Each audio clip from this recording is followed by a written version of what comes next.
क्या जी, क्या बोलते सेटिस्फाइड को हिंदी में क्या बोलेंगे, समझ में आ रहा है ना सेटिस्फाइड यानी? हाँ, ये तो अगर कोई भक्ति में सेटिस्फाइड हो जाता है तो उसकी उन्नति रुक जाएगी, है ना, उसका उन्नति रुक जाएगी, प्रगति नहीं कर पाएगा, है ना। संतुष्ट, हाँ ठीक है। कोई मैं और एक कोई एग्जैक्ट वर्ड ढूंढ रहा हूँ, मिल नहीं रहा है, ठीक है। तो ये सही बात है, राइट। अगर हम जैसे कि एक बिजनेसमैन अगर संतुष्ट हो गया, 1 लाख प्रॉफिट, ठीक है, वो प्रयास नहीं करेगा, ठीक है, 1 लाख हो रहा है ना, 1 लाख तक प्रयास करेगा, उसके बाद नहीं करेगा।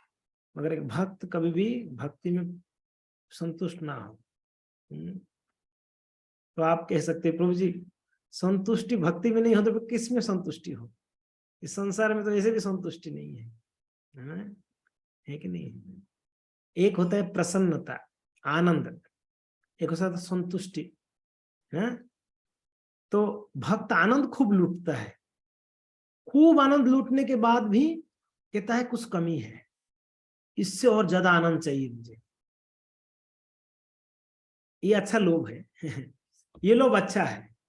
भक्ति में आनंद जरूर लूटता है, पर वो क्या सोचता है कि इससे और अच्छा, और ज्यादा आनंद चाहिए मुझे, और ज्यादा आनंद चाहिए, है?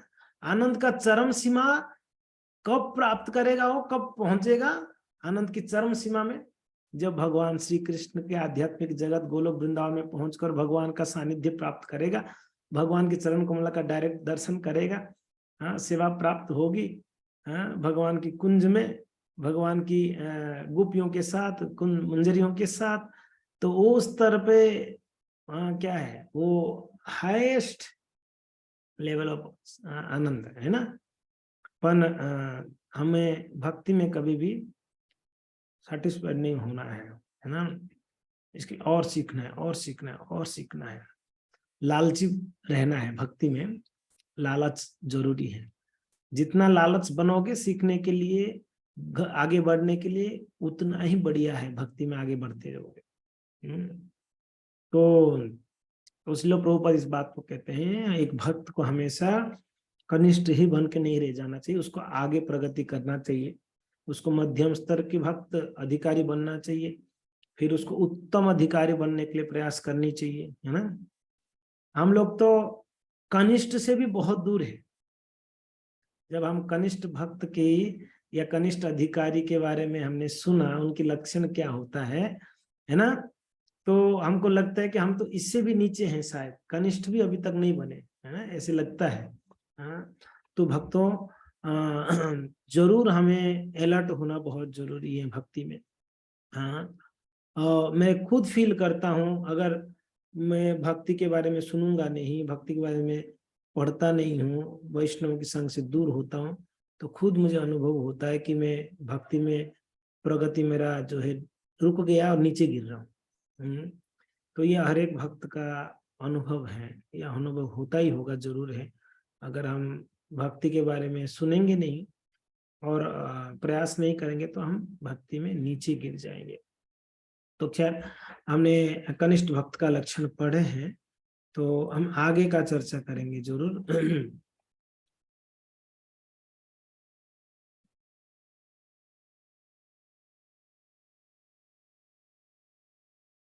ओके।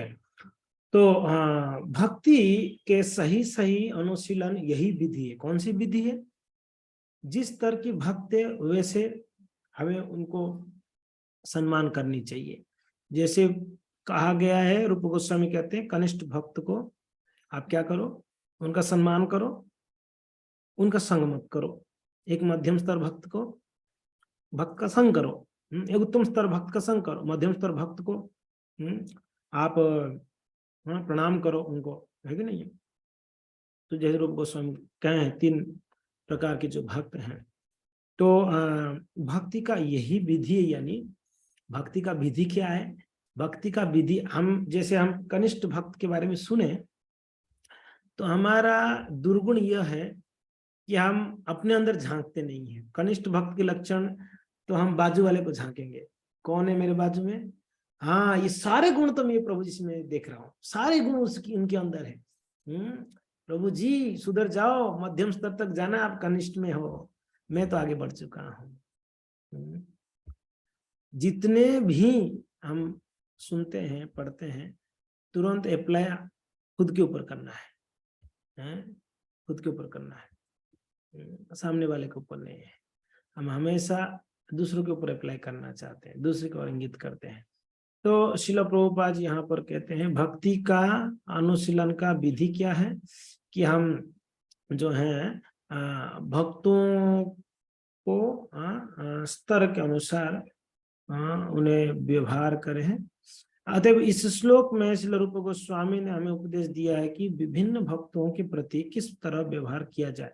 हम अपने व्यावहारिक अनुभव से देख सकते हैं कि वैष्णव कई प्रकार के होते हैं।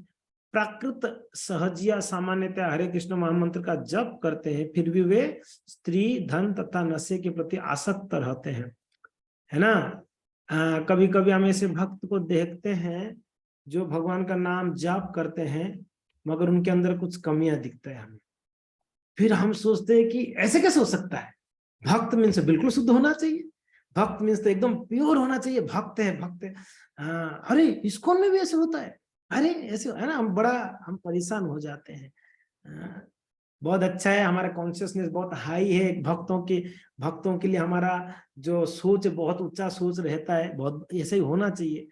पर हम कोई प्राकृत यानी कनिष्ठ भक्त, कनिष्ठ अधिकारी को देखते हैं तो हमें लगता है ओ कृष्णा क्या बात है, ये कंठी माला पहना है, जप करता है, और ये गाली कैसे दे सकता है, ये स्त्रियों के प्रति कैसे अट्रैक्ट हो सकता है, ये धन के प्रति कैसे इतना इसका नशा रहता है, धन के प्रति इतना उसका लोभ रहता है। तो हम ऐसी चीजें देखते हैं। खैर हम तो अधिकारी भी नहीं है देखने का दूसरे का, क्योंकि ना हम उसी में फंसे हुए हैं अभी। हम क्या दूसरे का देखेंगे कि वो क्या कर रहा है, कैसे कर रहा है, वो कौन से स्तर, नहीं। एक्चुअली हमारा स्तर इतना नीचे गिरा हुआ है कि हम दूसरे को जज ही नहीं कर पाएंगे, कर भी नहीं सकते हैं, अधिकारी नहीं है हम जज करने का। तो श्रील प्रभुपाद जी कहते हैं कि हम ऐसे भक्त देखते जरूर है कभी कभी, हाँ, वो जप करते हैं, मंदिर आते हैं, मगर कहीं कहीं हम देखते हैं कि वो गाली गलौज करते हैं या कुछ ऐसा चीजों में मीन्स लगे रहते हैं, जैसे क्या है, वो स्त्रियों के प्रति, धन तथा नशे के प्रति आसक्त रहते हैं।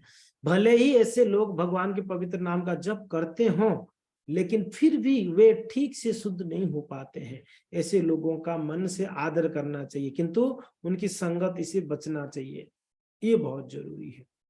बहुत बड़ा शिक्षा है, रूप गोस्वामी हमको सिखा दिए हैं। हाँ, हम क्या करते हैं, हम ऐसे भक्तों का संग करते हैं, बाद में फिर बोलते कि अरे वो ऐसे किया, वैसे किया, वैसे किया। हाँ, ऐसे भक्त का संग नहीं करना है, हमें उपदेश क्या दिया गया है, ऐसे भक्तों का आदर करना है मन से, क्योंकि ना वो जब कर रहा है ना, शुद्ध आज नहीं है मगर शुद्ध हो जाएगा जरूर, 100% शुद्ध हो जाएगा इनके, आज भले ही वो शुद्ध नहीं है, ठीक नहीं।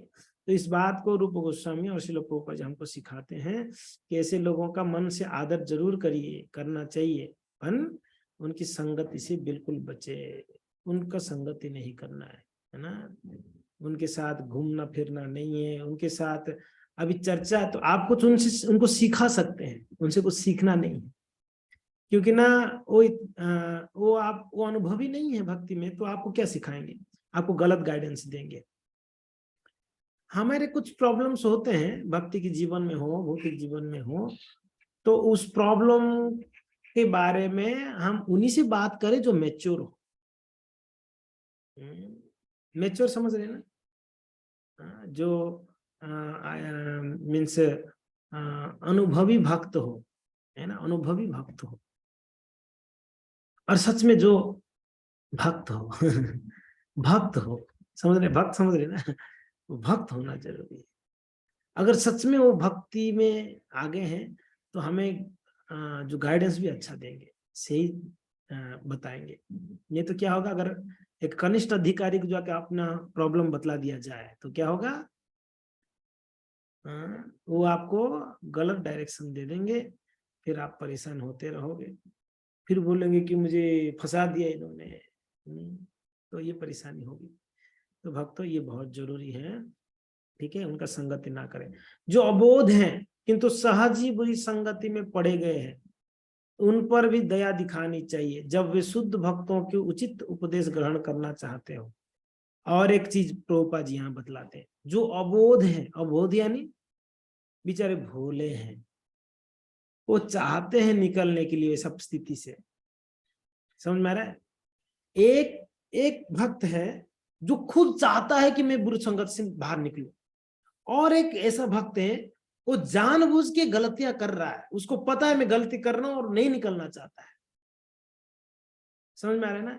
एक है सोया है और एक के सोने का ढोंग कर रहा है एक भक्त है, एक व्यक्ति है सोया है, सो गया है, बेचारा सो गया है, ठीक है, और एक है सोया नहीं है, सोने का नाटक कर रहा है।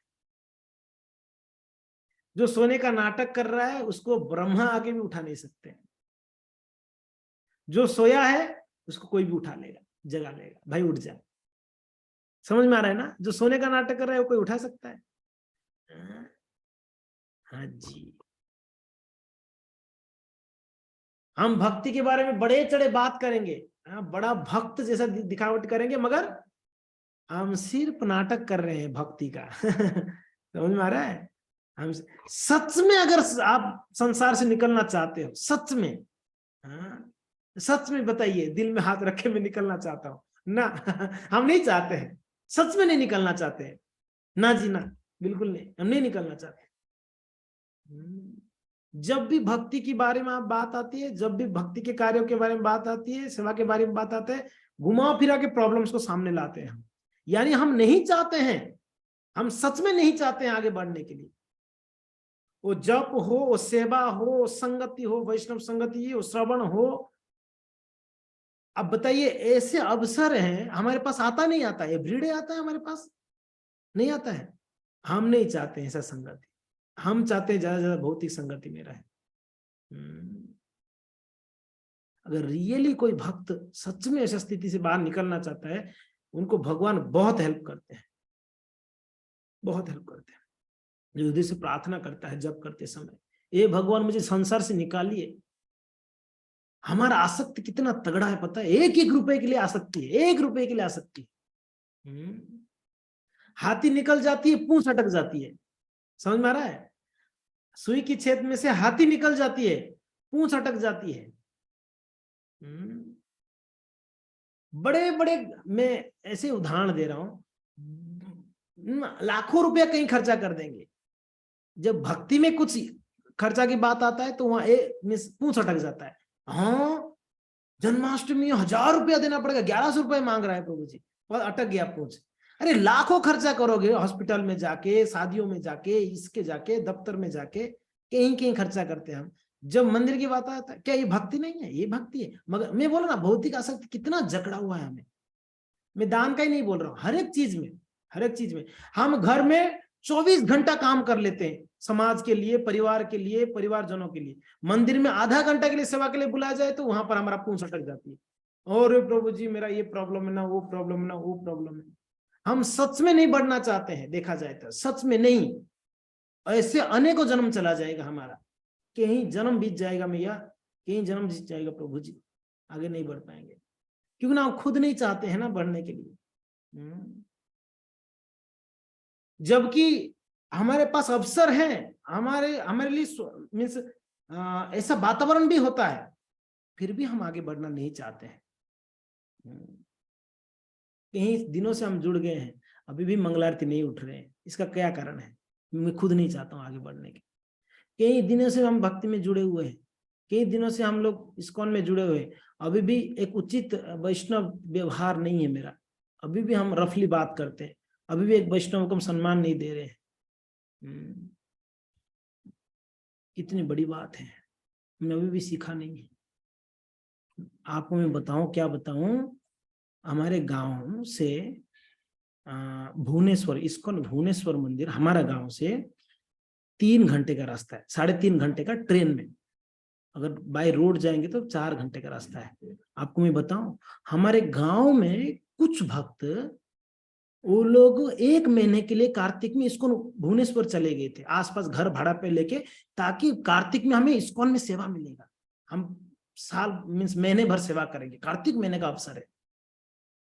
मैं तो सुन के ही मुझे बहुत प्रोत्साहन मिला, उत्साह मिला, कितना उनका लगाव है भक्ति के लिए, सेवा के लिए कितना लगाव है। अरे कोई 4 घंटा, उन्हें पता है उनके हस्बैंड 1 महीना छुट्टी ले लिए हैं, कुछ लोगों का मैंने देखा, 1 महीना बस हम मंदिर के पास रह के इस्कॉन में सेवा करेंगे, कृष्ण बलराम के लिए गए हैं। वो चाहते हैं आगे बढ़ने के लिए जी। हमारे लिए कार्तिक हो मार्गशीर्ष से क्या फर्क पड़ता है जपना वही है, उतना ही जपना है, उठना उतना ही बजे जितना बजे हम सोच के रखे हैं, उठना तो उतना ही बजे है। हरि ब्रह्मा भी आके बोल दे तो उठना तो मुझे 8 बजे ही, 7 बजे, मुझे कौन क्या कर बिगाड़ देगा। हम खुद नहीं उठना चाहते, खुद नहीं करना चाहते, खुद आगे बढ़ना नहीं चाहते। किसको नहीं पता है जप की महिमा, फिर भी क्यों नहीं जप करते 16 माला ध्यान पूर्वक। किसको नहीं पता है सेवा के बारे में, हम लोग को नहीं पता है, हम लोग को पता है, हम क्यों नहीं करते हैं, हम नहीं चाहते हैं। मैं सच बोलता हूं, अगर आप सच में दिल से चाहते हो, भगवान आपको 100% हेल्प करेंगे, 100%। अगर सच में आप चाहते हो, हम लोग अब नहीं चाहते हैं, ये कारण यही है कि हमको, क्योंकि कहते हैं ना भगवान जो है ना वो इच्छाओं को पूरा करते हैं, जिसका जैसा इच्छा वैसा पूरा होती, भगवान इच्छा पूरा करते हैं, सभी का इच्छा पूरा करते हैं।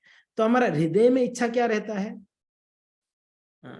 मैट्रिक में 1st डिवीजन पास कर लो, अच्छा जॉब लग जाए, अच्छा पत्नी मिल जाए, अच्छा पति मिल जाए, ये हृदय में चल रहा है। बाहर से थोड़ा बहुत कर लिया जाए, तो भगवान भी जानते हैं ना, भगवान तो हृदय में बैठे हैं ना परमात्मा के रूप में, भगवान नहीं जानते हमारा इच्छा क्या है, बिल्कुल जानते हैं। तो भगवान बोलते नहीं, इसका इच्छा तो वो है, वो भले नाम जप करता है, कभी कभी मंदिर आता है, मगर इच्छा तो उसका वो है, इसको शुद्ध भक्ति नहीं चाहिए, तो भगवान हमारा इच्छा को पूरा कर लेते हैं। जगन्नाथ जी हमारी इच्छा पूरा कर लेते हैं, जिसको बंगलो गाड़ी चाहिए उसको उस हिसाब से भगवान देते हैं, जिसको शुद्ध भक्ति चाहिए भगवान उसको शुद्ध भक्ति। शुद्ध भक्ति भौतिक भोग कभी भी मिल ही नहीं सकता है, ये दोनों को मिला के कभी नहीं चला सकते आप। शुद्ध भक्ति भौतिक भोग बिल्कुल विपरीत है, इन दोनों का कोई तालमेल नहीं है। जैसे रेल की पटरी है ना, वो कभी नहीं मिलेंगे आपस में ना, रेल की पटरी कभी नहीं मिलना है। आप कहीं 10 किलोमीटर आगे चले जो रेल की पटरी ऐसे ही दोनों पैरेलल नहीं चलेंगे, नहीं मिलते, कभी मिलते रेल की पटरी देखा आपने, कभी नहीं मिलते ना। एग्जैक्टली भौतिक सुख या भौतिक भोग शुद्ध भक्ति को कभी नहीं मिला सकते आप। और ये 99.99% भक्तों का प्रॉब्लम क्या है, वो सोचते हैं कि मैं भोग भी कर लूं भक्ति भी कर लूं, इसीलिए प्रगति नहीं है जी। क्या मैं गलत बोल रहा हूं? जो मैं अनुभव कर रहा हूं बोल रहा हूं, हो सकता है आपके हिसाब से गलत बोल रहा होगा, तो ये सत्य बात है, ये सत्य बात है। एक भक्त आए थे गुजरात से कुछ दिन पहले, हम ऐसे बात रात को बैठ के बात कर रहे थे, तो वो बोले थे प्रभु जी मैं क्या भक्ति कर रहा हूँ समझ में नहीं आ रहा, ये मेरा भक्ति है। मैं प्रभु जी दीक्षित भक्त होके मेरा बेटी को मैं भक्त बनाना नहीं चाह रहा हूं, तो मैं कैसा दीक्षा लिया हूं। वो प्रभु जी अपने आप को बड़ा घिन मान के वो बड़ा ये करके बोल रहे थे कि मैं दीक्षित भक्त हूं और मैं मेरा बच्ची को जप करने नहीं दे रहा, मैं खुद बोलता तू पढ़ाई कर। मैं कहाँ हूं, मुझे पता है ये भौतिक पढ़ाई उसके लिए कुछ भी नहीं है, बेकार है, मैं खुद जानता हूं, मगर मैं मेरे बच्चों को भौतिक पढ़ाई में लगाया हो, मतलब कि जब फब कोई जरूरत नहीं तेरे को, तो जब पढ़ाई कर। बोल रहे कि मैं दीक्षा लेके क्या फायदा है, मैं दीक्षा ले लिया, मैं दीक्षा लेना नहीं चाहिए था मुझे, मैं मेरे बच्चों को मेरे परिवार को ही भक्ति करने के लिए मैं खुद ही हिचकिचा रहा हूँ, ये क्यों करेंगे, इनको तो ये पढ़ना चाहिए और अच्छा समय आएगा पढ़े। अरे वो बोल रहे थे मैं खुद प्रवचन दे के लोगों को बोलता हूँ 5 साल की उम्र से बच्चों को पढ़ाए ये भक्ति सिखाना चाहिए, और मैं खुद मेरे बच्चे बड़े हो गए हैं उनको मैं भक्ति करने नहीं दे रहा। ये हर एक का माता पिता का ये प्रॉब्लम है, दीक्षित भक्तों का बारे में मैं बोल रहा हूँ। दीक्षा जो नहीं लिए छोड़ो, इतना रियलाइज हो गया हो। अब मैं आपको बताता हूँ दीक्षा का अर्थ क्या है। इसी में बता प्रभुपाद जी बोलते हैं, मैं बताता हूँ, रुक जाइए आगे आगे चलते हैं।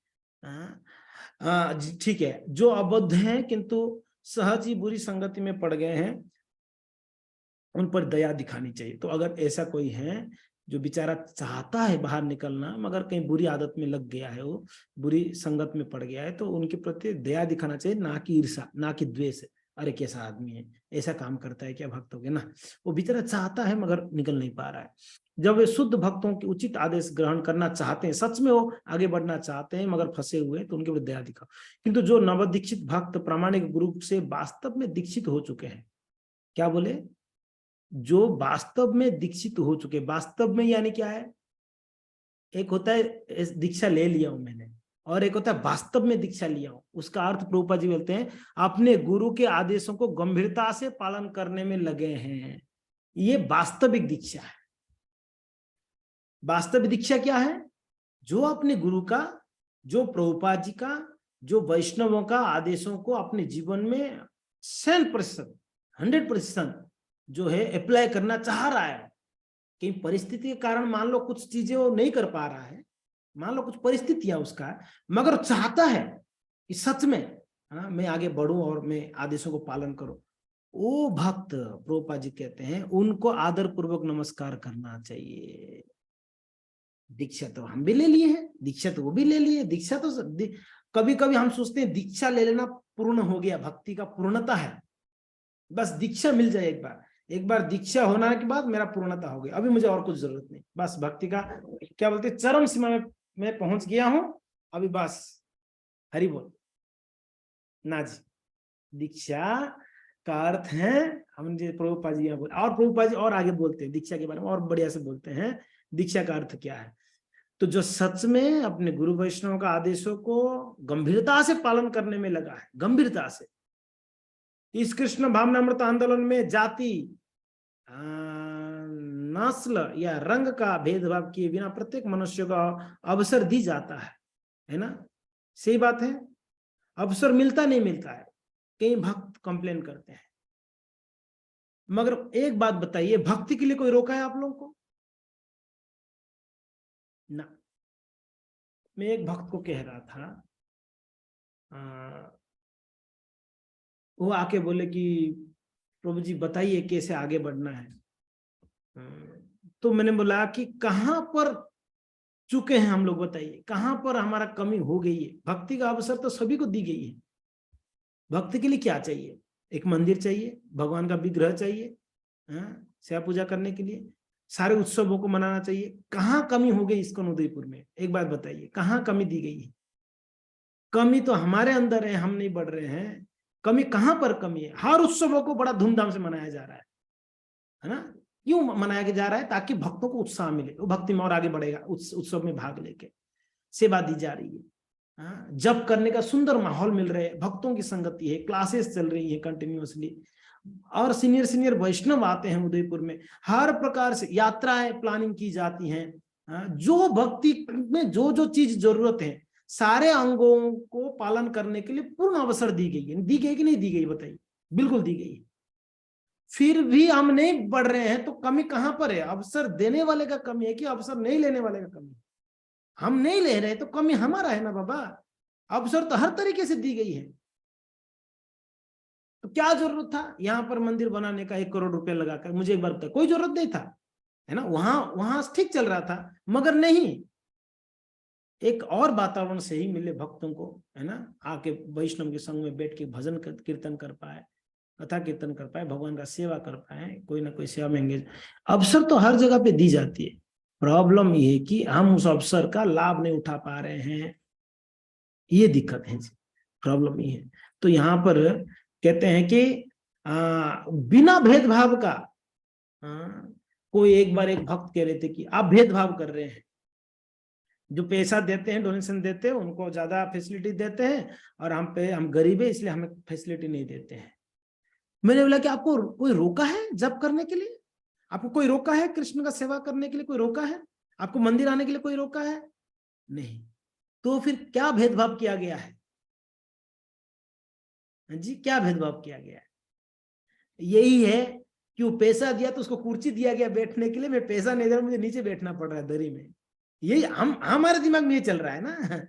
देखिए एक्चुअली देखा जाए तो कोई भेदभाव कोई नहीं करता है, ये भेदभाव का बुद्धि हमारा है, हमारे दिमाग में ये है, हम सोचते हैं कि ऊंच नीच, वो पैसा देता, अरे बाबा कौन धनी कौन गरीब है, भगवान के सामने तो सब समान है जी, है कि नहीं? भगवान के सामने सब समान। जगन्नाथ जी के साथ वो जगतनाथ है, वो अमीर नाथ नहीं है। समझ में आ रहा है? अमीरों का नाथ नहीं है, वो जगतनाथ है। उसमें मैं भी हूँ, उस जगत में मैं भी आ रहा हूँ जी। तो वो जगतनाथ है जी, उनके सामने कोई भेदभाव। मान लो किसी ने भेदभाव कर भी लिया, जगन्नाथ जी ने कभी भेदभाव नहीं किया आपने को ना। समझ में आ रहा है? तो अवसर सबको मिलती हैं, वो कोई भी क्यों ना हो, बस अवसर का लाभ उठाना बहुत जरूरी है। इस आंदोलन में हर व्यक्ति को सम्मिलित होने या हमारे साथ बैठने, प्रसाद लेने तथा कृष्ण के विषय में सुनने के लिए आमंत्रित की जाती है। नहीं, प्रभुपाद जी से बोल रहे, प्रभुपाद जी बोलते हैं हमारे आंदोलन में सबको साथ में बैठ के खाने के लिए, भगवान के बारे में सुनने के लिए हम आमंत्रित करते हैं। जब हम देखते हैं कि कोई व्यक्ति सचमुच ही कृष्ण भावनामृत में रुचि रखता है और दीक्षित होना चाहता है, सचमुच, सचमुच का अर्थ क्या है? जो सच में सारे नियमों को पालन करना चाहता है, भक्ति की सेवा करना चाहता है, आगे बढ़ना चाहता है, हाँ, तो उसे हम भगवान के पवित्र नाम का कीर्तन करने के लिए शिष्य रूप में ग्रहण करते हैं। प्रभुपाद जी बोले मैं उसको शिष्य के रूप में ग्रहण करता, जो सच में चाहते हैं। यदि कोई नया भक्त वास्तव में दीक्षित होता है और अपने गुरु के आदेश से भक्ति में सेवा में लगा होता है, तो उसे तुरंत ही प्रामाणिक वैष्णव के रूप में स्वीकार करके नमस्कार करनी चाहिए। इसको नमस्कार करनी चाहिए। ऐसे अनेक वैष्णवों में से कोई एक ऐसा होगा जो भगवान की सेवा में गंभीरता से संलग्न रहकर समस्त विधि विधानों का पालन करता है, जप माला का नियत संख्या में जप करता है तथा सदैव कृष्ण भावनामृत आंदोलन का विस्तार करने के विषय में विचार करता है। प्रभुपाद क्या बोलते हैं? जो सच में इच्छा करता है, मैं तो दीक्षा देते हैं हम उसको, है ना। ऐसे अनेक वैष्णवों में से कोई एक होगा जो सारे विधि विधानों को गंभीरता से पालन करता है, स्ट्रिक्टली, और जपमाला से नियमित जप करता है। वो ऐसा नहीं करता है कि ठीक है आज नहीं हुआ तो नहीं हुआ, कल हो जाएगा देखेंगे, नहीं तो परसों कर लेंगे। ना जी ना ना ना ना ना ना ना, नियत संख्या में जप करता है। ऐसे वैष्णव को और सदैव कृष्ण भावनामृत आंदोलन का विस्तार करने के विषय में विचार करता है। हमेशा उसके हृदय में क्या चलता रहता है कि मैं कैसे अच्छा भक्त बनूं और दूसरों को कैसे जुड़ाऊं प्रभुपाद जी के मूवमेंट में, सेवा में, मंदिर में, उसके मन में ही चलता रहता है। तो प्रभुपाद जी कहते हैं कि ऐसे वैष्णव को उत्तम अधिकारी के रूप में स्वीकार करना चाहिए और उनकी संगति करनी चाहिए। कनिष्ठ अधिकारी सब है, ज्वाइन कर लिया मीन्स वो भक्ति में आ गया मीन्स कनिष्ठ अधिकारी। उसमें से जो दीक्षा सच में गुरु के आदेश को पालन करके दीक्षा लेके आगे बढ़ना चाहते हैं, वो मध्यम अधिकारी, दीक्षा ले लिया। दीक्षा लेने के बाद भी अगर नियमों को पालन नहीं करते वो कनिष्ठ है। ऐसा मत समझो दीक्षा ले गया तो ये मध्यम हो गया ना, दीक्षा लेने के बाद भी नियमों को पालन नहीं करता है, अब भी वही उसका रूटीन चल रहा है, वही 6 बजे ही जगेगा, मन हो तो जप कर लेगा, मंदिर में कब हो जाएगा तो आ जाएगा, मन होगा तो सेवा करना है तो करेगा, नहीं तो नहीं। वैसा अगर दीक्षा ले भी लिया तो वो भी मध्यम अधिकार नहीं हो, कनिष्ठ ही माना गया। जो सच में सारा नियमों को पालन करके कड़ाई से अगर भजन करता है गुरु के आदेश से, वो मध्यम अधिकारी। और उसमें बोलते इसमें से अनेक ऐसे भक्त होंगे मध्यम अधिकारी, उसमें से कोई एक होगा जो कि सच में वो कृष्ण भावनामृत का आंदोलन का प्रचार प्रसार करना चाहता है और कड़ाई से नियमों को पालन करता है और दूसरों को प्रोत्साहन करता है, उत्तम अधिकारी है। प्रभुपाद जी कहते हैं वैसे भक्तों की संगत करे।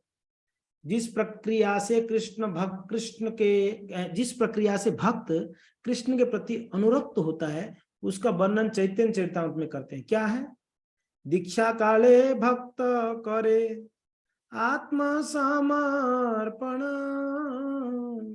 सेई काले कृष्ण तारे करे आत्मसम।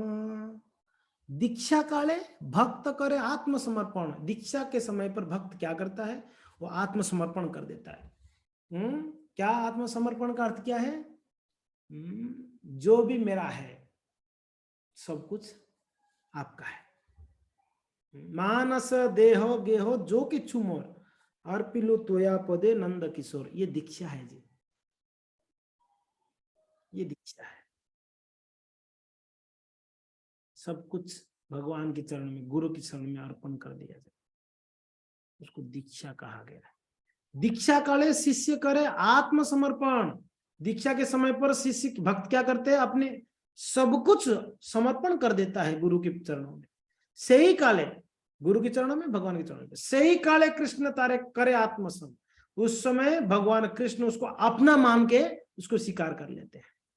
यह दीक्षा। असलियत में दीक्षा यानी जो कंफ्यूजन है ना, इसको क्लियर कर लो। दीक्षा यानी क्या है? दीक्षा यानी कोई फॉर्मेलिटी नहीं है। दीक्षा यानी ऐसा नहीं है कि माला दी जाए, नाम, नया नाम मिलेगा, प्रभु नया नाम मिलेगा मेरा कल से जो है ये नाम नहीं रहेगा, कुछ दास ही दास हो जाएगा मेरा, कुछ नया नाम मिलेगा। ये दीक्षा नहीं है। नया नाम मिलना दीक्षा नहीं है। दीक्षा का अर्थ है आत्मसमर्पण किया कि नहीं किया, वो दीक्षा है। अगर दीक्षा के बाद भी आत्मसमर्पण नहीं है तो दीक्षा है ही नहीं। समझ में आ रहा है? तो इसीलिए बड़े कुछ भक्तों का बहुत इच्छा है दीक्षा लेने का, बहुत अच्छी बात है, वो आत्मसमर्पण करना चाहते हैं, दैट्स ग्रेट, दैट्स ग्रेट। मगर दीक्षा के बाद भी अगर हम वही पाप कार्य में लगे रहेंगे, वही भौतिक कार्य में ज्यादा से ज्यादा संलग्न रहेंगे, तो दीक्षा का अर्थ कुछ और हो जाएगी जी। ठीक है, दीक्षा का अर्थ तो भगवान हमें स्वीकार करते हैं। हम जब समर्पण होते भगवान स्वीकार कर लेते हैं। दीक्षा की व्याख्याशील जीव गोस्वामी भी भक्ति संदर्भ में कहते हैं, क्या है? दिव्यम ज्ञानम यतो ददात कुर्यात पापस्य संक्षयम और तस्मा दीक्षेति या सा प्रोक्ता देसी कैस्यत्व को विदहि। क्या बोलते हैं? दीक्षा के द्वारा मनुष्य को क्रमशः भौतिक भोगों के प्रति अरुचि और आध्यात्मिक जीवन के प्रति रुचि उत्पन्न होती है। यही असली दीक्षा है। एक दीक्षा का अर्थ प्रभुपाद जी क्या कह रहे हैं? दीक्षा काले शिष्य करे आत्मसमर्पण। दीक्षा के समय पर जो भक्त हैं वो आत्मसमर्पण करता है और उसी समय भगवान उसको स्वीकारते हैं। भगवान तो ये मेरा आदमी, आज इज माई पर्सन, ये मेरा मेरा मेरा। जैसे विवाह होता है, क्या होता है? जो पति हैं कन्या को, लड़का कन्या को क्या बोलते हैं? ये मेरी ही आज से, राइट? और वो कन्या भी क्या करती है? वो पुरुष के प्रति, वो लड़का के प्रति आत्मसमर्पण कर देती है। आज से मैं इनकी हो गई हूं। अभी हर एक मेरा चिंतन क्या रहेगा? इनको प्रसन्न करने का मेरा चिंतन। अभी जीवन भर मैं इनको कैसे प्रसन्न करूं, ये विवाह है ना। विवाह का असलियत यही अर्थ, राइट? जीवन भर बस मैं पति को कैसे संतुष्ट करूं, उसी के पीछे पत्नी लगी रहती है। ये विवाह है। खैर आजकल का वो नहीं है। मैं कह रहा हूं जो वैदिक विवाह ये होता है। वैदिक विवाह यानी जो कन्या है वो पति के लिए जीती है, वो श्रृंगार करती है पति के लिए, वो कुछ बनाती है पति के लिए, एवरीथिंग फॉर हर हस्बैंड, है ना। ये विवाह एग्जैक्टली। दीक्षा का अर्थ क्या है? दीक्षा का अर्थ है अब मैं आज से मेरे गुरु और भगवान के लिए जीवन हो गया। आज से भगवान और गुरु के लिए मुझे जो आदेश मिलेगी गुरु से वैसा सेवा करो, ऐसा करो। वो एक अर्थ प्रभुपाद जी ने बोले शास्त्रों से, ठीक है। दूसरा यहाँ पर क्या कहते हैं? दीक्षा अर्थ क्या है? दीक्षा का अर्थ है भौतिक भोगों से अरुचि, भौतिक भोग से अरुचि और आध्यात्मिकता में रुचि। यह है असलियत में दीक्षा। क्या चीज नहीं समझे? क्या समझे?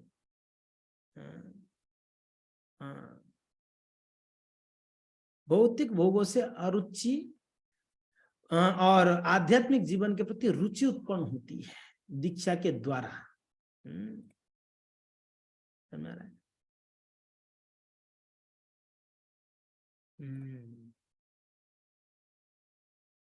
ठीक है जी। अभी जान सकते हैं हम अपने आप को, जो दीक्षा ले लिए हैं या लेने वाले हैं, हम जान सकते हैं कि अभी मुझे दीक्षा लेनी है, मैं तैयार हो रही हूँ या हो रहा हूँ, तो मेरा भौतिक भोगों के प्रति कितनी रुचि है। रुचि ही रुचि है, बहुत रुचि है कि नहीं? तो रुचि किस तरफ कन्वर्ट करना है? भगवान के प्रति, भक्तों के प्रति, भक्ति के प्रति रुचि बढ़ानी है।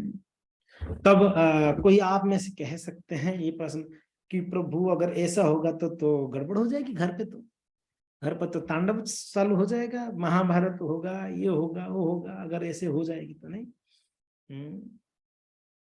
मैं किसी भक्त को कह रहा था कि हमारा दिल कृष्ण को देना है, ठीक है ना, बाकी संसारी लोगों के सामने फर्स्ट क्लास के ड्रामेबाज बनना है। ड्रामेबाज समझ रहे हैं? ऐसा ड्रामा करो उनको लगे कि ये मेरा है, मैं जो बोलूंगा ये वो करने को तैयार है, मेरे लिए प्राण भी दे सकता है व्यक्ति, भौतिक संसार के लोगों को, मगर दिल कहाँ है? कृष्ण के पास। ठीक है, अगर आप दिल को पागल बनाओगे, दिल तो पागल है, तो पागल ही बनोगे आप। दिल को पागल नहीं बना, दिल को कृष्ण में देना है, दिल कृष्ण के पास, हृदय कृष्ण के पास, है ना। तो उसको कहते हैं आध्यात्मिकता के प्रति रुचि, भौतिकता प्रति अरुचि। कभी कभी देखने के लिए लगेगा कि ये व्यक्ति बहुत आसक्त व्यक्ति है, लगेगा ये भक्त बहुत आसक्त भक्त है, मगर उसका हृदय में ये रहता है कि मैं कृष्ण के प्रति। श्री चैतन्य महाप्रभु किनको भेजे थे?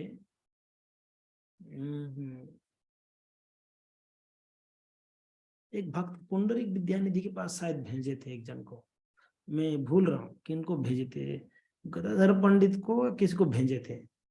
बोले वो भक्त से सीख क्या हो कुछ।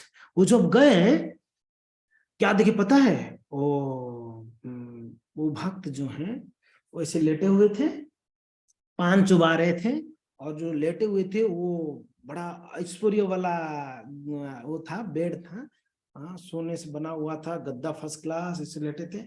कुछ स्त्रियां नाच रहे थे, एक स्त्री तो वो एक कटोरी लेके, सोने का पात्र लेके खड़ी थी, वो पान थूकेंगे उसमें करके, और कुछ लड़कियां नाच रहे थे, माहौल कुछ अलग ही था।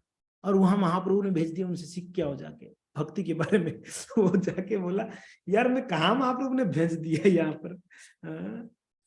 तो उनके साथ में कौन थे, शायद मैं नाम भूल रहा, मेरा ये प्रॉब्लम है, नाम याद नहीं आता है। तो बोले कि आप गोपी गीत गाओ, गोपी गीत गाओ। तो उन्होंने वहां गोपी गीत गाना प्रारंभ किए। तब कथामृतम तप्त जीवनम, जब वो गोपी गीत गाना प्रारंभ किए ना, वो जो बड़े ऐसे लग रहा था कि बड़ा भोग में लिप्त है, डूबा हुआ है, उनके शरीर के रोंगटे खड़े हो गए, उनके आंसू में आंख से आंसू प्रवाहित होने लगे, वो खड़े होके नृत्य करने लगे और बार बार बेहोश हो रहे थे कृष्ण को स्मरण करके। बोले कि बाप, मैं तो इनको सोच रहा था भौतिक भोगों में कितना लिप्त है, कहाँ भेज दिया महाप्रभु ने, ये तो बड़े उच्च कोटि के वैष्णव है, उनके चरण पकड़ लिया, है ना। तो ये है, दिल कहाँ रखना है? कृष्ण के पास। बाहर से लगना चाहिए कि ये भाई हम लोग क्या करते हैं, बाहर से बड़ा दिखावटी करते हैं भक्ति का, अंदर से फुस कुछ भी नहीं है। होता है ना, वो धान का भूसा, भूसा को बाहर से देखोगे लगेगा इसमें चावल है।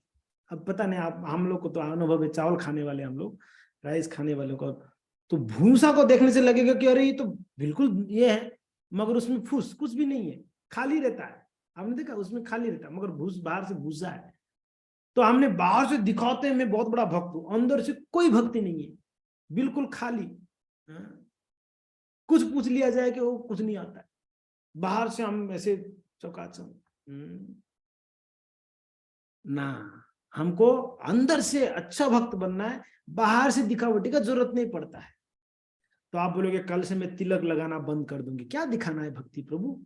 भक्ति तो अंदर का चीज है, अंदर रखना है ना जी। मैया वैष्णव पोशाक है, ये वेशभूषा है प्रभु, इसको तो धारण करना है, इसको नहीं छोड़ना है। मैं ये कह रहा था जो हम दिखा दिखा के जपते हैं ना, चिढ़ा चिढ़ा के, वो नहीं करना है। दिखा दे मैं बहुत बड़ा भक्त हूँ, सबको परेशान कर रखा, नाक में दम करके रखते हैं घर में, वो नहीं करना है अपने। सबको लगना चाहिए हमारे जैसा व्यक्ति है, भक्ति बहुत अच्छा है, भक्ति भी कर रहा है मगर बात भी मानता है ना। समझ में आ रहा है ना? हाँ जी, मीन्स हमारा आध्यात्मिकता का प्रति रुचि बढ़ानी है, भौतिकता प्रति अरुचि हो, अरुचि हो। हम लोग को तो अवसर आता है तो चार ना, चौका छक्का भौतिक संसार में भोगों के लिए, चौका छक्का। अगर अवसर मिलता है शादी में खाने के लिए, पूरा ही सारा आइटम ही टेस्ट करना है, छोड़ना नहीं है नहीं। अवसर अगर मिल जाए कोई शादी में खाने का, तब तो आगे पीछे देखना ही नहीं है, दबाव जितना चाहिए उतना, बार बार थोड़ी मिलता है ऐसा, रुचि बहुत है हमारा संसार के प्रति ना जी। वो तो असलियत में टेस्ट है हमारा, वो तो असलियत में टेस्ट है। उस समय हमको और रुचि नहीं, फालतू चीजें, दिमाग खराब, इसको कौन खाएगा, पागल हूं क्या मैं, बेकार है, ये सब जहर है, कृष्ण को अर्पण नहीं किया गया, जहर है। ओ वो पता चलेगा कितना हम स्ट्रांग है भक्ति में, है ना। हाँ जी। तो खैर आगे प्रभुपाद जी कहते हैं, इसमें हमने इसके अनेक व्यवहारिक उदाहरण विशेषतया यूरोप तथा अमेरिका में देखे हैं। ऐसे अनेक छात्र हैं जो धनी तथा सम्मानित परिवार से हमारे पास आते हैं, उन्हें बहुत जल्दी ही भौतिक भोग के प्रति रुचि का अभाव हो जाती है और आध्यात्मिक जीवन में प्रवेश करने के लिए वे अत्यंत उत्सुक हो जाते हैं। यद्यपि वे अत्यंत धनी परिवार से आते हैं तो भी उनमें से अनेक ऐसे जीवन दशाओं का स्वीकार करते हैं जो बहुत सुखदायी नहीं होती है। निस्संदेह वे कृष्ण के लिए कोई भी जीवन दशा स्वीकार करने के लिए तैयार रहते हैं यदि वे मंदिर में रह सके तथा वैष्णव की संगति कर सके। जब कोई भौतिक भोगों के प्रति इतना इस प्रकार उदासीन हो जाता है तब वो गुरु द्वारा दीक्षा पाने के लिए योग्य बन जाता है। दीक्षा पाने के लिए योग्य कब हो जाएंगे? जब मन में आ जाएगा कि मैं एक ब्रह्मचारी जीवन जी सकता हूं, I am now ready for ब्रह्मचार्य जीवन, तो दीक्षा के लिए रेडी है। ब्रह्मचारी जीवन यानी सादा जीवन, कोई फैसिलिटी नहीं वाला जीवन। ब्रह्मचारी जीवन बड़ा सादा जीवन होता है, जमीन में सोना पड़े, एक ही कलर का कपड़ा पहनना पड़े, खाने के लिए जो भी मिल जाए रूखा सूखा खा लिया जाए। मिस इतना अगर रेडी हो गए कि मैं ऐसा अभी जीवन जीऊंगा या जी लूंगी, अभी दीक्षा के लिए रेडी है। ये प्रभुपाद जी कहते हैं। हमारे जो शिष्य लोग हैं यूरोप अमेरिका में बड़े बड़े घर से आए हैं। गिरिराज महाराज, पता है गिरिराज महाराज के बारे में सुना है? गिरिराज महाराज जी आ गए प्रभुपाद जी के पास। उस समय उस देश का सबसे अमीरों में उनके पिताजी का नाम था, बड़े अमीर घर का बेटे थे, अकेले लड़का, आगे प्रभुपाद जी के पास। तो उनके पिताजी ने प्रभुपाद जी के पास आके कहे, स्वामी जी मेरे बेटा को देने के लिए कितना रकम चाहिए आपको? उन्होंने ब्लैंक चेक दिए, बोले कि आप जितना हो सके उतना भर सकते हो, ये चेक मेरे बेटा को दे दो। प्रभुपाद जी बोले ये चेक रखो अपने पास, आपके बेटा को ले जाओ, हमने आपके बेटा को थोड़ी बांध के रखे हैं। तो गिरिराज महाराज उनके पिताजी को बोले, पिताजी मैं यहीं प्रसन्न हूँ, यहीं सुखी रहता हूँ, मुझे यहीं रहने दीजिए, मैं आपके साथ नहीं आना चाहता। अब देखिए इतने अमीर परिवार से, अब सन्यासी है। प्रभुपाद जी के शिष्य गिरिराज महाराज जो इस्कॉन जुहू के लिए बहुत लड़े थे, बहुत बहुत संघर्ष किए थे इस्कॉन जुहू के लिए। रघुनाथ दास गोस्वामी, क्या कमी था? मैंने रघुनाथ दास गोस्वामी के चरित्र सुने हैं, क्या कमी था रघुनाथ दास गोस्वामी का? ना, सब छोड़ दिए। दोनों मीन्स उनके बड़े पापा और उनके पिताजी दोनों का एक ही लड़का, दो परिवार का एक लड़का। आप सोचिए कितना लाड़ प्यार मिला। और उस समय उन लोग का सैलरी कितना था जी? 1 लाख स्वर्ण मुद्रा महीने का, स्वर्ण मुद्रा 1 लाख महीने का। आप सोचो कितना संपत्ति होगा। वैसे परिवार से रघुनाथ दास गोस्वामी सब छोड़ के आ गए। महाप्रभु उनको टेस्ट भी लिए, घर पे जाओ, विवाह करे, मगर उनका मन तो चैतन्य चरणों में लगा हुआ था। तो भक्तों ये स्थिति पता नहीं कब आएगा हमारे अंदर। ये तब आएगा जब हम सच में भगवान को हृदय से प्रार्थना करके भगवान नाम को जप कर पाए। अब भी जप में मन नहीं लग रहा है मेरा, अब भी जप में मन नहीं लग रहा है, क्या करूं मैं? ये हमेशा हृदय में एक कमी महसूस होना चाहिए। अब भी नहीं जप कर पा रहा हूँ अच्छे से, क्यों? मैं तो वही टाइम दे रहा हूँ 16 माला के लिए, अभी भी क्यों ध्यान से नहीं जप कर पा रहा? कब जप करूं मैं अच्छे से? कब वो दिन आएगा मैं अच्छे से जप कर पाऊं? कब मैं वैष्णवों को देख के सम्मान करूंगा? कब वैष्णवों के लिए मैं प्राण देने को तैयार हो जाऊंगा? कब ऐसा दिन आएगा मैं वैष्णव के लिए प्राण देने के लिए रेडी हो जाऊंगा? इतना वो स्थिति कब आएगा? प्रार्थना करिए एवरी डे। उसके लिए कुछ भी करना पड़े, करिए, किसके चरण पकड़ के गिड़गिड़ाना पड़े करिए, कुछ भी करना पड़े करिए, मगर नाम जब अच्छे से कैसे हो, वैष्णव को कैसे प्रेम बढ़ा जाए उसके लिए किया जाए, बहुत जरूरी। आध्यात्मिक जीवन में प्रगति करने के लिए भागवत में छठा स्कंद के पहला अध्याय की 13 नंबर की संस्तुति है, तपस्या ब्रह्मचर्येण समेन च दमेन च। जब कोई व्यक्ति दीक्षा ग्रहण करने के लिए गंभीर होता है तो उसे तपस्या, ब्रह्मचर्य एवं मन तथा शरीर पर संयम रखने के लिए तैयार रहना चाहिए। प्रभुपाद जी देखिए उसको क्लियर कर दिए वापस, मैं जो कह रहा था आपको ना, जब एक व्यक्ति तपस्या, ब्रह्मचर्य एवं मन तथा शरीर पर संयम रखने के लिए तैयार हो गया, जो व्यक्ति वो दीक्षा के लिए तैयार है जी, ठीक है। यदि वो इस तरह तैयार है और आध्यात्मिक ज्ञान प्राप्त करने के लिए इच्छुक है तो वो दीक्षा लेने लिए उपयुक्त होता है।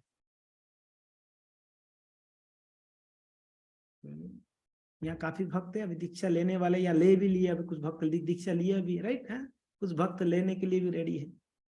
आप देखिए दीक्षा कोई साधारण चीज नहीं है, हमने बहुत चीप मान के बैठे हैं, दीक्षा इतना साधारण नहीं है हम जो सोच रहे हैं। कुछ भक्त तो नाराज हो जाते, मेरा दीक्षा क्यों नहीं कराया, उसका करा दिया। हमारा भी दीक्षा हो जाता साथ में, मैं भी सीनियर भक्त बन के दिखाता, मेरा भी दीक्षा हो गया, देखो मैं बाद में आया मेरा दीक्षा हो गया। ना जी ना ना ना, दीक्षा के लिए क्वालिफाइड, एक भक्त अपने आप को हमेशा अनक्वालिफाइड सोचता है कि मैं क्वालिफाइड हूं ही नहीं, उसको क्वालिफाइड बोलेंगे गुरु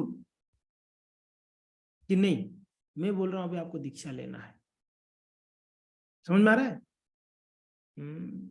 हाँ जी, वो दीक्षा है।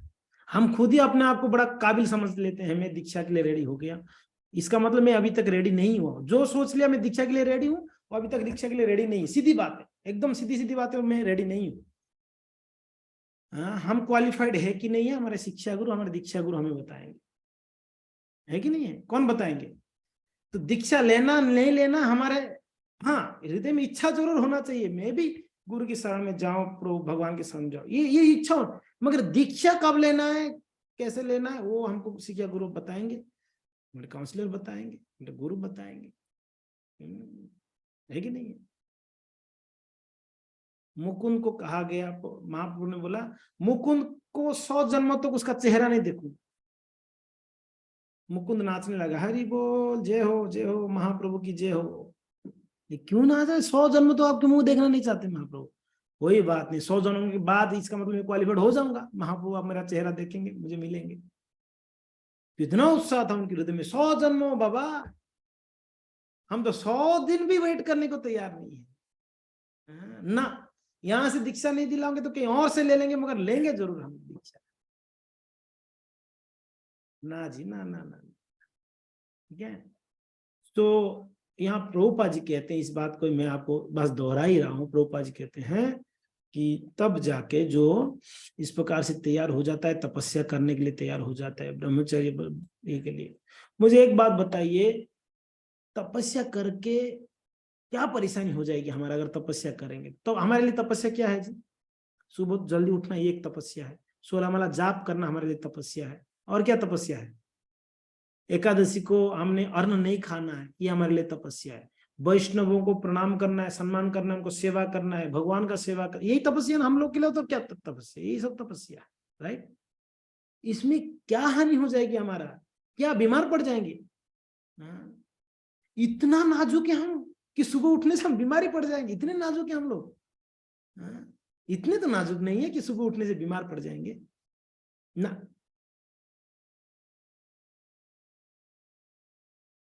ऐसे कार्य के लिए डरना नहीं है जी, जो डर गया वो मर गया, सुना है ना आप लोगों ने ऐसा जो डरा वो मरा।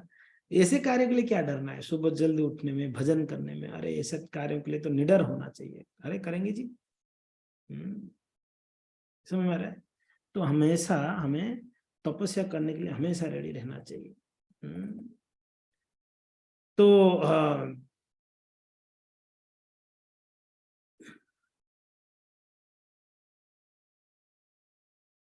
मुझे भागवत का एक चैप्टर बहुत बढ़िया लगता है, जहां पर जो है ऋषभ देव महाराज जी ने उनके पुत्रों को उपदेश देते हैं। अद्भुत अद्भुत चैप्टर है ये, चैप्टर सभी को पढ़ना चाहिए।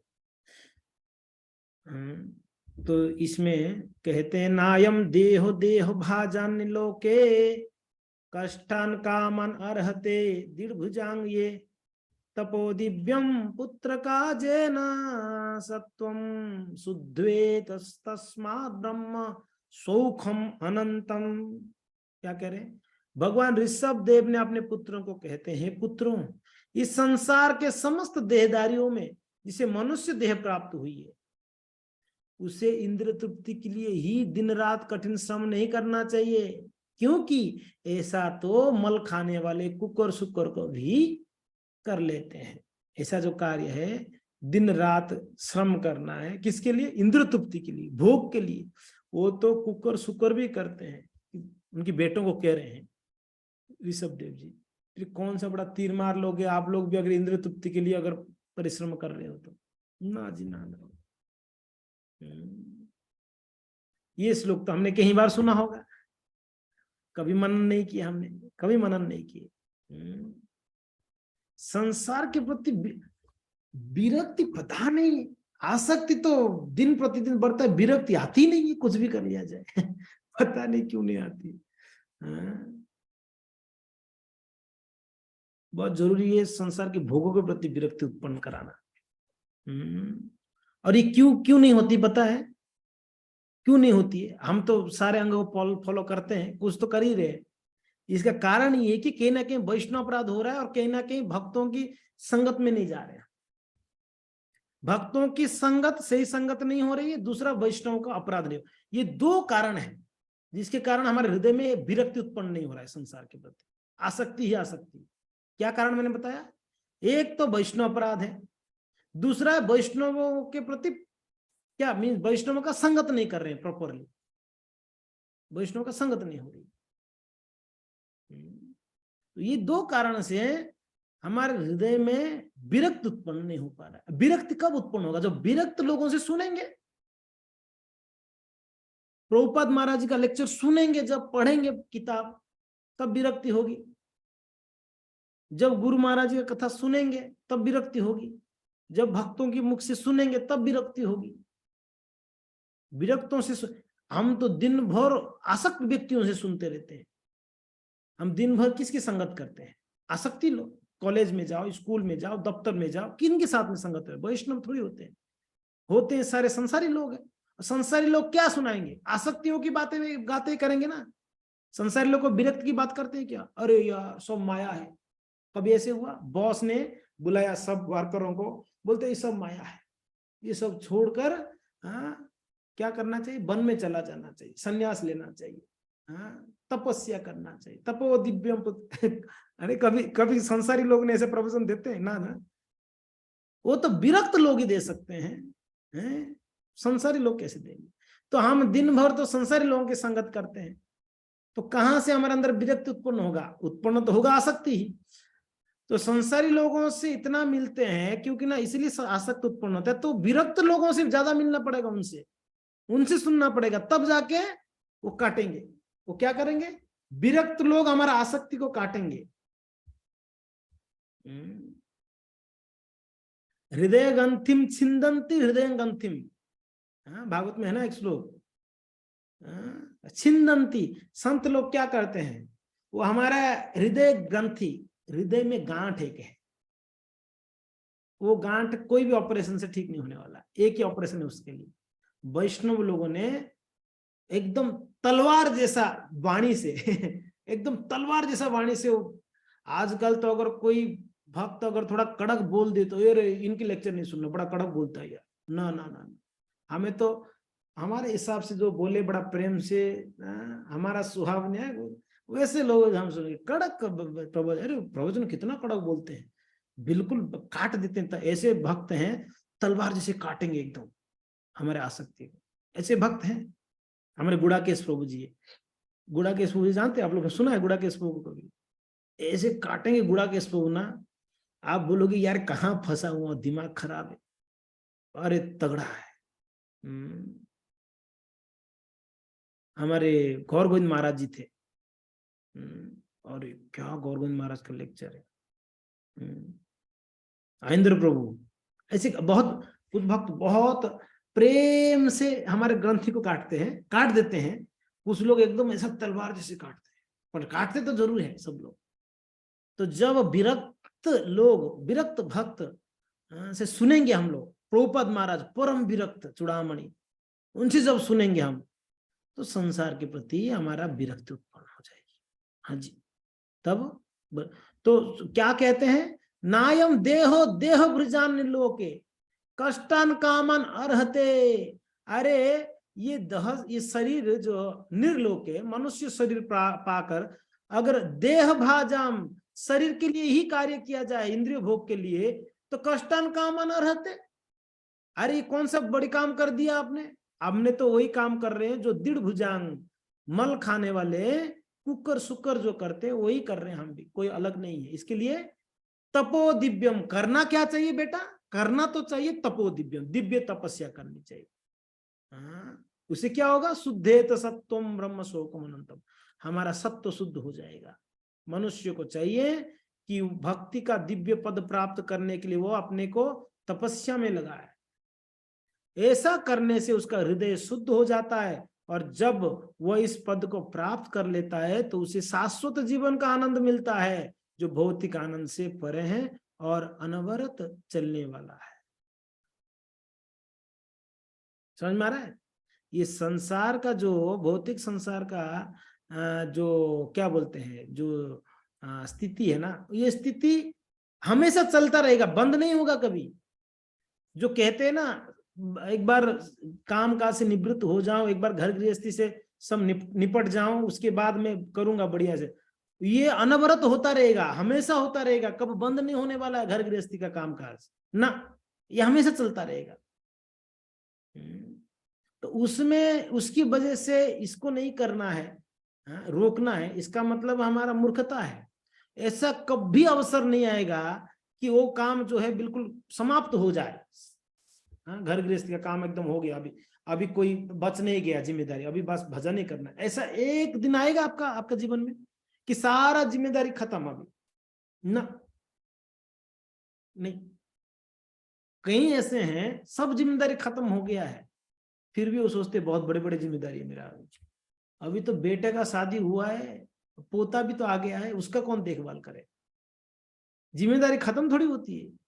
आप चाहो तो जिम्मेदारी तो मरते दम तक नहीं जाना है, आप चाहो तो जिम्मेदारी आज ही कुछ नहीं है हमारा। समझ में आ रहा है? हाँ जी, घर में समय बिल्कुल देना है, ऐसा नहीं कि नहीं देना है, मगर पूरा देना है, 24 घंटा वो लोग को ही दे देना है, वो गलत है। घर पे समय दीजिए तो कुछ एक आधा घंटा निकाल के यहाँ भी देना चाहिए, भजन साधन में, भक्ति में, तब घर गृहस्थी सफल है। हम लोग तो 24 घंटा उनको दे देते हैं, अब बचेगा कहाँ कृष्ण के लिए? बिल्कुल नहीं बचता है। तो इसलिए नहीं, ऐसा नहीं करना है। ठाकुर जी के लिए भी समय निकालना जरूरी है, कथा कीर्तन के लिए समय हो, ठीक है जी। तो इस बात को कहते हैं कौन? अपना क्या हुआ, हाँ, आगे क्या कहते हैं, आध्यात्मिक दृष्टि से उत्पन्न महापुरुषों की सेवा करके ही फिर उसके बाद वापस कहते हैं कौन? समय तो हो गया 7:40, ये पढ़ लिया जाए ना, ये वाला श्लोक को पढ़ लेते हैं, ठीक है जी। क्या कहते हैं उसके आगे? कहते हैं महत् सेवा द्वार माहुर विमुक्ते तमसो द्वारम ज्योतिषा संगी संगम महांतस्ते समचितम प्रसन्नता विमन्यवश्रु हृदम साधवो। ये क्या कह रहे हैं? कहते हैं कि बेटे, हे मेरे बच्चों सुनिए, आध्यात्मिक दृष्टि से उन्नत महापुरुषों की सेवा करके ही मनुष्य भवबंधन से मुक्त का मार्ग प्राप्त कर सकता है। जब तक वैष्णवों का सेवा नहीं करेंगे महापुरुषों का, तब तक भवसागर से मुक्ति पाना ये तो बिल्कुल संभव नहीं है हमारे लिए। ये महापुरुष निर्विशेषवादी तथा भक्त होते हैं, ये कोई लेना देना नहीं संसार से, परम भक्त होते हैं। ईश्वर से तदाकार होने तथा उनके भगवान का संग प्राप्त करने के इच्छुक प्रत्येक मनुष्य को महात्माओं की सेवा, जो सच में संसार से मुक्त होके भगवान का संग करना चाहता है वो व्यक्ति को तो महात्माओं की सेवा करनी चाहिए, वैष्णव सेवा करनी चाहिए। कौन कह रहे हैं? स्वयं भगवान कह रहे हैं। ऋषभ देव महाराज स्वयं भगवान है, वो उनकी बेटों को बोल रहे, 100 बेटों को बिठा के बोल रहे हैं, बेटे देखो ये जो मनुष्य शरीर मिला है ना, ये सच में कुकर सुकर जैसा बिताने के लिए नहीं, कुत्ते सुअर जैसा नहीं बिताना है। इंद्रिय तृप्ति के लिए काम मत करो, एक काम करो, ये शरीर मिला है तपस्या करने के लिए। किसके लिए? दिव्य तपस्या, भगवत प्राप्ति के लिए।